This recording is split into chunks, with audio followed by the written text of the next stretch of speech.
Eden சரவணாவில் Deepavali பரிசாக பவனுக்கு ரூபாய் 1200 தள்ளுபடி. சாணக்யா இன்டர்நேஷனல் அகாடமி உங்களுக்குள் இருக்கும் தலைவரை வெளிக்கொண்டு வரும் பியூர் பாலிடிக்ஸ் பயிற்சி பட்டறை. நேரடி மற்றும் இணைய வழி. கான்டாக்ட் 7338824242. கடந்த 2-3 குறுக்கு விசாரணை தினங்கள்ல மிகச் சிறப்பாக நம்முடைய வாதங்களை எல்லாம் எடுத்து வைத்திருக்கின்றார். குறிப்பாக சட்டத்தின்படி என்ன நமக்கு அதிகாரம் இருக்கிறது, நம்ம மேல புகார் கொடுத்திருப்பதற்கு என்ன அதிகாரம் இருக்கிறதெல்லாம் நம்முடைய பால் கனகராஜ் அவர்கள், நம்முடைய வழக்கறிஞர் அவர்கள் பேசியிருக்கின்றார். அதனால் இந்த நீதிமன்றத்தில் இன்று ஒரு மெமோ ஃபைல் பண்ணியிருக்கிறோம். அடுத்து குறுக்கு விசாரணையை இந்த வழக்கில் திரு TR பாலு அவர்கள் என் மீது குற்றவாளியாக போட்டிருக்கிறாங்க. அதனால் நானே நேரடியாக இந்த வழக்கை நடத்துகின்றேன் என்று நீதிபதி அவங்ககிட்ட சொன்னோம். அண்ணன் பால் கனகராஜ் அவர்கள் எனக்கு உதவி புரிவாங்க என்கின்ற வாதத்தையும் வைத்தோம். அதை மாண்புமிகு நீதிபதி அவர்கள் ஏற்றுக்கொண்டிருக்கின்றார்கள். அடுத்த குறுக்கு விசாரணை நவம்பர் 11ஆம் தேதி ஒத்திவைக்கப்பட்டிருக்கிறது. நவம்பர் 11ஆம் தேதி இந்த வழக்கில் நானே ஆஜராகி என்னுடைய தரப்பு வாதங்களை DMK ஃபைல்ஸிலிருந்து ஆரம்பித்து திரு TR பாலு அவர்களை பற்றி, அந்த வழக்கு அவர் சம்பந்தப்பட்டது, அதையெல்லாம் கூட அந்த வாதத்தை நாங்கள் முன்வைக்க இருக்கின்றோம். நிச்சயமாக நீதி வெல்லும் என்கின்ற முழு நம்பிக்கை இருக்கு.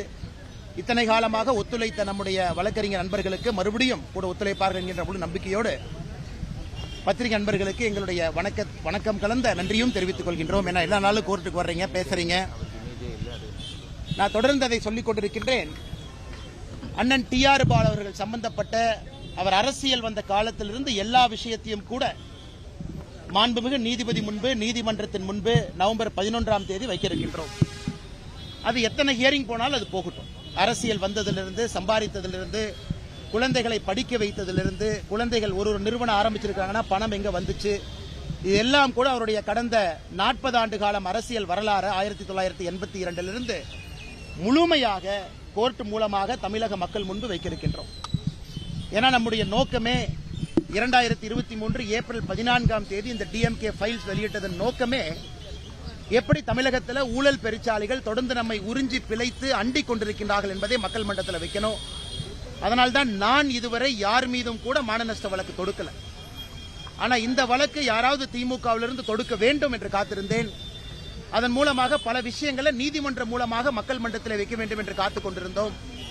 அதனால் நிச்சயமாக அதை நாங்கள் தொடர்ந்து செய்வோம். அதில் எந்த மாற்று கருத்தும் இல்லை. இதை தாண்டி நம்முடைய பத்திரிகை நண்பர்களுக்கு கேள்வி இருக்கும், கேள்வி கேளுங்கன்னா பதில் சொல்றேன். நம்முடைய பத்திரிகை நண்பர்களுக்கு தெரியும், முதலாக இது CBIக்கு செல்ல வேண்டும் என்ற கோரிக்கையை வைத்ததே நம்முடைய தமிழக பாரதிய ஜனதா கட்சி. கரூர்ல நாம் தான் வைத்தோம். காரணம், இது ஒரு அரசியல் கட்சியோ, எதிர்கட்சியாக இருக்கக்கூடிய அரசியல் கட்சியோ, ஆளுங்கட்சி திமுகவோ அல்லது தேர்தல் பரப்புரைக்கு வந்த தமிழக வெற்றி கழகத்திற்கோ சம்பந்தப்பட்ட வழக்குன்னு மூடி மறைக்கக்கூடாது. இது 41 உயிர்கள் சம்பந்தப்பட்ட வழக்கு. அதனாலதான் நாங்க நேரடியாக முன்னாள் நீதிபதி அவர்கள் தலைமையில் பண்ணியிருக்கக்கூடிய ஒரு நபர் ஆணையத்தின் மீது நம்பிக்கை இல்லை. அதே நேரத்தில் CBI முழுமையாக ஒரு ஃபோரன்சிக் இன்வெஸ்டிகேஷன், முழுமையா என்ன நடந்துச்சு, யார் வந்தாங்க போனாங்க, ஆர்கனைசர் மீது தவறு இருக்கா, லோக்கல் அட்மினிஸ்ட்ரேஷன் மீது தவறு இருக்கா, கூட்டத்தில் யாராவது மர்ம நபர்கள் கலந்திருக்கின்றார்கள், இதெல்லாம் முழுமையாக ஒரு ட்ரெயின்டு ஏஜென்சி மட்டும்தான், இதற்காகவே ட்ரெயின்டு ஏஜென்சி. இது போன்ற பல வழக்குகளை பார்த்திருக்கக்கூடிய CBI வர வேண்டும் என்கின்ற கோரிக்கையை வைத்தோம். எங்களுக்கு உள்ளபடியே மகிழ்ச்சி. பாரதிய ஜனதா கட்சியினுடைய 2 தொண்டர்களும் கூட தனிப்பட்ட வகையில் உச்சநீதிமன்றத்திற்கு போயிருந்தாங்க. அக்கா உமா ஆனந்தன் அவர்கள் தனிப்பட்ட முறையில் உச்சநீதிமன்றத்துக்கு போயிருந்தாங்க. வழக்கறிஞர் அவர்களும் தனிப்பட்ட முறையில் GS மணி அவர்கள் உச்சநீதிமன்றத்திற்கு போயிருந்தாங்க. அதனால் எல்லா பேட்ச் ஆஃப் பெட்டிஷன்ஸையும் ஒன்றாக எடுத்து இன்று மாண்புமிகு உச்சநீதிமன்றம் இது CBI வழக்குக்கு மாற்றப்பட வேண்டும் என்கின்ற வாதத்தை ஏற்றுக்கொண்டு தீர்ப்பு சொல்லியிருக்கின்றார்கள். அதே நேரத்தில் இந்த CBI வழக்கையும் கூட மானிட்டர் செய்வதற்கு ஒரு ரிட்டையர்ட் சுப்ரீம் கோர்ட் ஜட்ஜ் இருப்பார்கள் என்கின்ற கருத்தையும், அவர்களோடு தமிழகத்தை சார்ந்த 2 IPS அதிகாரிகள், ஆனால் தமிழகத்தில் பிறந்திருக்க கூடாது, மற்ற மாநிலத்தில் பிறந்து தமிழகத்தில் IPS அதிகாரியாக நம்ம கேடர்ல பணி செய்யக்கூடிய 2 IPS அதிகாரிகளும் உடனிருக்க வேண்டும் என்கின்ற வாதத்தை வைத்திருக்கின்றார்கள். அதையும் வரவேற்கின்றோம். ஆனால் நிச்சயமாக இதில் யார் உள்ளிருந்திருக்கிறாங்க, யார் தவறு செய்திருக்கின்றாங்க, சம்பந்தப்பட்ட அதிகாரியாக இருந்தால் நடவடிக்கை எடுக்கணும். சம்பந்தப்பட்ட அரசியல் கட்சி யார் சார்ந்தவர்களாக இருந்தாலும் நடவடிக்கை எடுக்கணும். அதில் ஆளும் கட்சி எதிர்கட்சி என்பது முக்கியம் இல்லை. அதனால் நிச்சயமாக நீதி வெல்லும் என்கிற நம்பி இருக்கு. அதே நேரத்தில் எப்படி நம்முடைய சென்னை உயர்நீதிமன்றம் நீதியரசர் அவர்கள் நிறைய விஷயத்தை அவங்களாகவே எடுக்கிறாங்களோ அதுபோல கரூரில் பாதிக்கப்பட்ட 41 குடும்பம், அதுல அவங்களுக்கு தெரியாம 2 நபர்கள்ட்ட பொய் சொல்லி கையெழுத்தை வாங்கி அவர்களையும் இந்த வழக்கில் பெட்டிஷனா சேர்த்திருக்கிறாங்க. இன்னைக்கு அந்த சம்பந்தப்பட்ட 2 நபர்களும் கூட எங்களுடைய கையெழுத்தை பொய் சொல்லி வாங்கியிருக்கின்றார்கள் என்கின்ற வாதத்தை உச்சநீதிமன்றத்தினுடைய நீதியரசர் முன் வைத்திருக்கின்றார்கள். அதனால் சென்னை உயர்நீதிமன்றம் தாமாக முன்வந்து அந்த 2 நபர்கள்ட்ட யார் பொய் சொல்லி அவங்க கையெழுத்தை வாங்கினது, யார் அவர்களை தவறாக வழிநடத்தியது, ஏன்னா இதெல்லாம் ரொம்ப தப்பு. நீதிமன்றத்திற்கு எதிராக தவறான ஒரு முன்னுதாரணத்தை கையாண்டிருக்கின்றார்கள். அதையும் கூட சென்னை உயர்நீதிமன்றத்தினுடைய நீதியரசர்கள் தாமாக முன்வந்து விசாரிக்க வேண்டும், அதிலே சம்பந்தப்பட்டவர்கள் மீது நடவடிக்கை எடுக்க வேண்டும் என்கின்ற கோரிக்கையும் நம்முடைய மாண்புமிகு நீதியரசர்கள் முன்பு நாங்கள் வைக்கின்றோம்.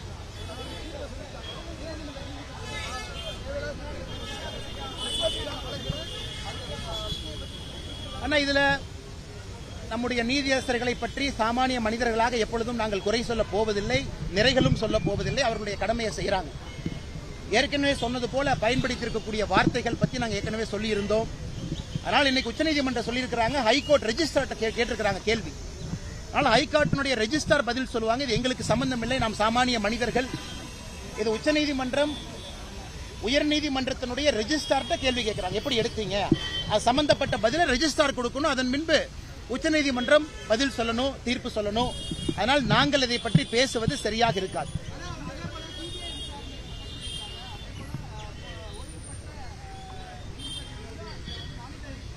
ஆனா அதைத்தாங்க நான் சொன்னேன், அதையும் வரவேற்கின்றோம். ஏன்னா இன்னைக்கு எல்லா தரப்பு கட்சிகளும் வைத்திருக்கக்கூடிய வாதங்களும் இந்த தீர்ப்புல வந்திருக்கு. தமிழக வெற்றி கழகத்தினுடைய வாதம், ஒரு சிட்டிங் சுப்ரீம் கோர்ட் ஜட்ஜ் அவங்க வரணும், தமிழக வெற்றி கழகத்தினுடைய வாதம். தமிழகத்திற்கு வந்த தேசிய ஜனநாயக கூட்டணியுடைய 8 எம்பிக்கள் அவர்களுடைய வாதம், சிட்டிங் சுப்ரீம் கோர்ட் ஜட்ஜ் இதை மானிட்டர் பண்ணணும். தமிழக பாரதிய ஜனதா கட்சியினுடைய வாதம், சென்ட்ரல் பியூரோ ஆஃப் இன்வெஸ்டிகேஷன் இந்த வழக்கு எடுத்து நடத்தணும். ஆனால் இன்று வந்திருக்கக்கூடிய தீர்ப்பு என்பது யாரெல்லாம் பெட்டிஷன் ஃபைல் பண்ணியிருக்கிறாங்களோ எல்லோரையும் சமாதானப்படுத்தும் விதமாக, அதே நேரத்தில் பேலன்ஸ் ஆஃப் ஜஸ்டிஸ், அந்த நீதி தராசு தட்டு சமமாக இருப்பதற்காக உச்சநீதிமன்றம் முயற்சி எடுத்திருக்கிறாங்க. சிபிஐ விசாரணை செய்யும். அதற்கு மேல ஒரு மாண்புமிகு உச்சநீதிமன்ற நீதியரசர், முன்னாள் நீதியரசர் இருப்பாங்க. அவர்களோடு தமிழகத்தில் பிறக்காத ஆனா தமிழகத்தில் பணி செய்யக்கூடிய டிஎன் கேடர் 2 ஐபிஎஸ் அதிகாரிகள் இருப்பார்கள் என்கின்ற பல விஷயத்தை சொல்லியிருக்கிறாங்க.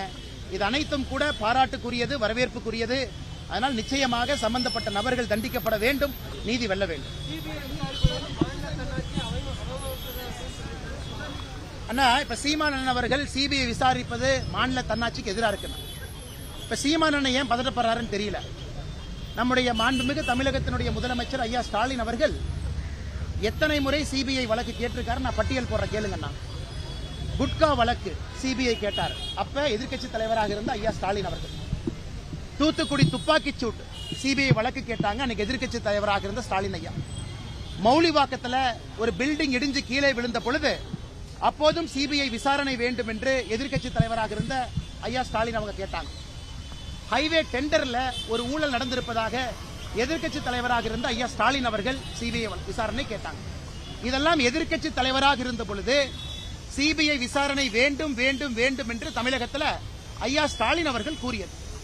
அப்ப அண்ணன் சீமான் அவர்கள் ஏன் கருத்து சொல்லல? அப்ப தன்னாட்சிக்கு எதிராக இல்லையா?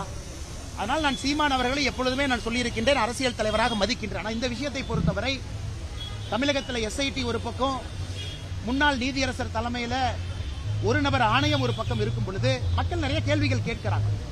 ஏன்னா சம்பந்தப்பட்ட டிவிக்கே கேள்விகள் கேட்கிறாங்க. பாரதிய ஜனதா கட்சியினுடைய 2 நபர்கள் தனிப்பட்ட முறையில் உச்சநீதிமன்றத்துக்கு அவங்களும் போயிருக்கிறாங்க. தமிழ்நாடு அரசும் தன்னுடைய வாதத்தை வைத்திருக்கின்றார்கள். எல்லாவற்றையும் சேர்த்து இன்னைக்கு CBI monitored by a retired Supreme Court judge, assisted by 2 IPS officers not born in Tamil Nadu but belonging to Tamil Nadu cadre. இதைவிட சிறப்பாக உச்சநீதிமன்றம் எப்படி சொல்லி இருக்க முடியும்? அதனால் நிச்சயமாக சம்பந்தப்பட்ட நபர்கள் வரணும். எதிர்க்கட்சியாக இருக்கும் பொழுது திமுக சிபிஐ வேண்டும் என்று சொன்னவர்கள் ஆளும் கட்சியாக இருக்கும்போது ஏன் வேண்டாங்கிறாங்க?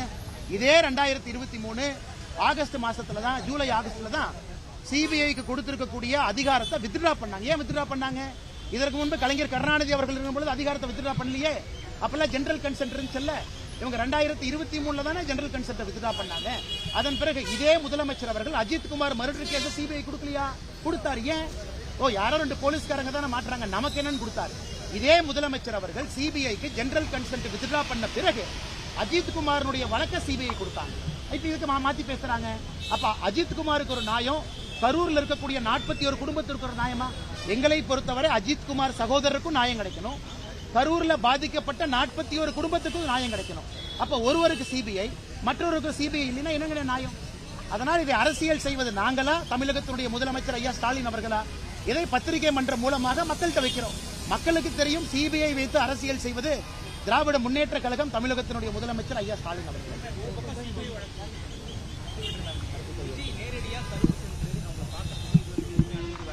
அப்படி அனுமதி கேட்டு நாங்க கூடிய மண்டபமோ ஹோட்டலையோ புக் பண்ணா காலையில பெர்மிஷன் கொடுக்குறவங்க மாலையில கால் பண்ணி இல்ல கேன்சல் சொல்றாங்க. தாவேகா தரப்புல வந்து தொடர் குடிச்சாட்டு முன் வைக்கிறாங்க. அண்ணா நீங்க ஒரு விஷயம் அண்ணா ஒரு விஷயத்தை புரிஞ்சுக்கங்க. தமிழக கரூரில் வருகின்ற இந்த மாதம் அக்டோபர் 17ஆம் தேதி தமிழக வெற்றி கழகம் சார்பாக அதனுடைய தலைவர் திரு விஜய் அவர்கள் கரூர் வருகின்றார்கள் என்று நிறைய திருமண மண்டபத்திற்கு அங்கே அனுமதி கடிதம் கொடுத்திருக்கிறார். நம்முடைய கட்சியை சார்ந்த திருமண மண்டபத்தும் கொடுத்திருக்கிறாங்க. அந்த நபர் போன் பண்ணி கேட்டார், அண்ணே கொடுக்கலாமா வேண்டாமா? நாங்க சொன்னோம், அண்ணே இங்க பாருங்க, இது கட்சிக்கு சம்பந்தம் இல்லை. நீங்க தனியா திருமண மண்டபம் நடத்துறீங்க, அதை வாடகைக்கு கொடுக்குறீங்க, யார் வந்து கேட்கறாங்களோ கொடுங்க. அதான் பாரதிய ஜனதா கட்சி கொடுத்தவரை நிலைப்பாடு. அதனால் விஜய் அவர்களை பொறுத்தவரை யாரை வேணாலும் தனிப்பட்ட முறையில் அந்த கட்சி திருமண மண்டபத்தை கேட்கலாம், அங்க போலாம், மக்களை சந்திக்கலாம். இதுல காவல்துறை எங்க இருக்கு எனக்கு தெரியலங்கண்ணா. காவல்துறை எங்க வந்துச்சுன்னு எனக்கு புரியல. எதற்காக அவங்க அனுமதி கேட்கறாங்கன்னு எனக்கு தெரியல. விஜய் அவர்கள் போகும்போது காவல்துறை கூட்டம் கூடும் ஆன்டிசிபேட் பண்ணா செக்யூரிட்டி கொடுப்பது காவல்துறையினுடைய கடமை. விஜய் அவர்கள் போவது அவருடைய உரிமை. இதுல எனக்கு ரெண்டுமே புரியல. எதற்காக அனுமதி கேட்கறாங்கன்னு எனக்கு புரியல. காவல்துறை அவர்கள் எதற்காக இன்னைக்கு கொடுக்கிறோம் நாளை கொடுக்கிறோம் சொல்றாங்கன்னு தெரியல.